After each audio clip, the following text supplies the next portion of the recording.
Sveiks, draugs! Tu esi atnācis paskatīties, ko es šovakar pastāstīšu, un tā nebūs vakara pasaciņa. Es esmu šeit Rožu laukumā, un es esmu tādā draivā pēc Ivo koncerta, ka es pavadīju sev līdz mājām, es nevaru nomierināties. Nepastāstījis tev, kāpēc mēs bijām šeit Liepājā, kāpēc mēs bijām uz Ivo koncertu, un kāpēc mēs neesam Maskavā, kāpēc mēs neesam Krievijā, kāpēc mēs neesam uz ekstrasensu cīņām. Filmē mani mans uzticamais operators Ronins, kurš atkal man ir paņemts līdzi.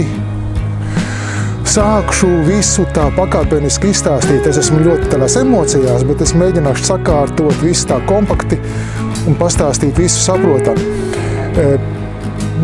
Sieva sazvanījās tur WhatsAppā, tur bija visas sarunas ar ekstrasensu cīņām, visi ļoti laipni, pretim nākošie jauki, mīļi cilvēki. Viss bija kārtībā, mēs posāmies braucienam, bet tur bija tāda nianse, ka es ar savu auto negribēju braukt. Mēs taisījāmies braukt ar lidmašīnas neiet, vilcieni neiet, mēs taisījāmies braukt ar autobusu līdz robežai, tad robežai būtu jāiet pāri ar kājām. Un tālāk atkal ar citu autobusu līdz Maskavai un atkal pēc tam attiecīgi tādā pašā veidā agrāk vai vēlāk atpakaļ.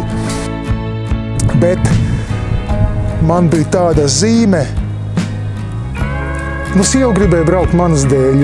Viņa gribēja pierādīt, ka viņa to var izdarīt. Un es arī būtu to gribējis vairāk, kā viņa to gribēja. Bet man bija tāda zīme, ka es Maskavā cenšos sagādāt 2 biļetes tādiem lieliem melniem maisiem, kuru vienu nolikt gar aizmugures sēdekli uz zemes un otru ejā tā, lai pārējiem pasažieriem nemaisītos pa kājām un netraucētu. Lai netraucētu pasažieriem un mūsu pa ceļām neizmet ārā. Bet stāsts par autobusu, par maisiem. Vienmēr sakot, pēc tādas zīmes mēs neriskējam braukt. Es sievai teicu, ka tā bija pārāk skarba zīme un pārāk jau konkrēti norādīja, ka šis nav laiks braucienam uz Krieviju. Un tagad par to, kāpēc es tik atklāti to visu stāstu. Es stāstu tāpēc, ka mūsu kanālam ir savācies tāds skatītāju pulks, tāds lociņš, kuri ir tā kā draugi.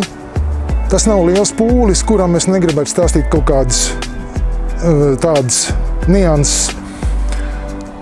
Savākušies ir mūsu skatītāji, kuriem mēs tādam draugu pulciņam, kur ne visi draugi, bet tomēr ir mūsu skatītāji, un tāpēc es arī šo pastāstīju.